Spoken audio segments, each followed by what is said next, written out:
আজ বলা হয় ইসলাম জঙ্গিবাদ, আর জঙ্গিবাদ শেখায় কারা? মাওলানারা। শেখায় কোথায়? মাদ্রাসায়।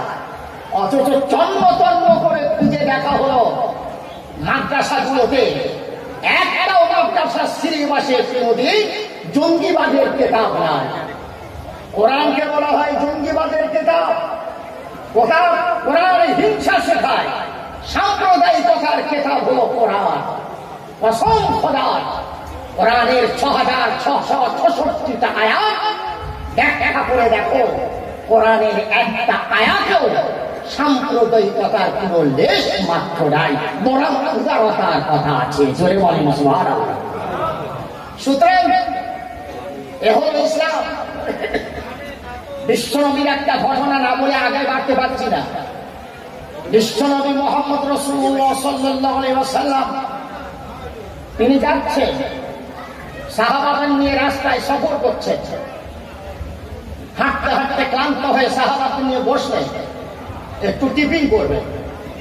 হঠাৎ দেখা গেল ইহুদির একটা মরা লাশ খাটিয়ায় করে নিয়ে যাচ্ছে কবর দিকে। আল্লাহ নবী সাল্লাল্লাহু আলাইহি ওয়াসাল্লাম তাকিয়ে দেখলেন।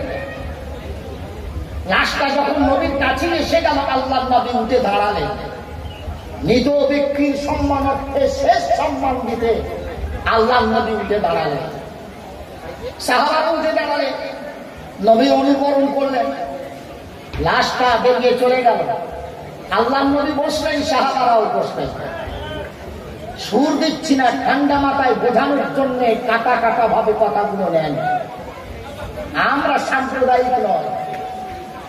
পৃথিবী আমাদের অনেক দোষ আছে, মুসলিম জাতির অনেক ত্রুটি থাকতে পারে, কিন্তু পুরো মুসলমান সম্প্রদায় দায়িত্ব নিয়ে বলছি, গ্যারান্টি দিয়ে বলছি, মুসলমানের মধ্যে চোর আছে, ডাকাত আছে, ক্রিমিনাল আছে, খুনি থাকতে পারে, সাম্প্রদায়িক না। কারণ ধর্মে মুসলমানের কোনো কাতরতা নাই। আল্লাহ নবী সাল্লাল্লাহু আলাইহি ওয়াসাল্লাম বসলেন, সাহাবারা প্রশ্ন ছুড়িয়ে দিলেন, হে আল্লাহর নবী, আপনি যাকে উঠে দাঁড়িয়ে শেষবারের মতন সম্মান দিলেন, সে তো মুমিন নয়, সে তো মুসলমান নয়। আপনি যার জন্য উঠে দাঁড়ালেন, আপনি রহমতুল লিল আলামিন। আপনাকে না সৃষ্টি করলে গোটা বিশ্ব সৃষ্টি তো দূরের কথা, ঘাসের একটা পাতাও আল্লাহ সৃষ্টি করতেন না।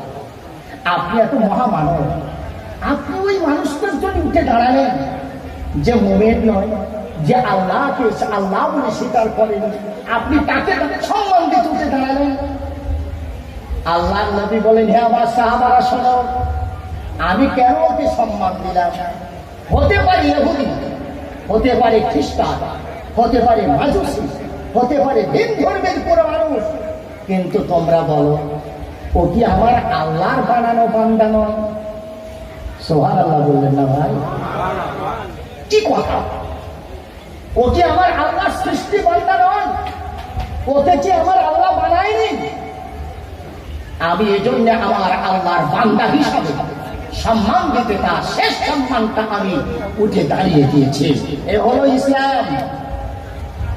হিন্দু আমার কাছে ভাই, খ্রিস্টান আমার ভাই, ইহুদি আমাদের ভাই, মাজুসি আমাদের ভাই, তিলকাল আমাদের ভাই, সব আমাদের ভাই, মানুষ মাত্র আমাদের ভাই।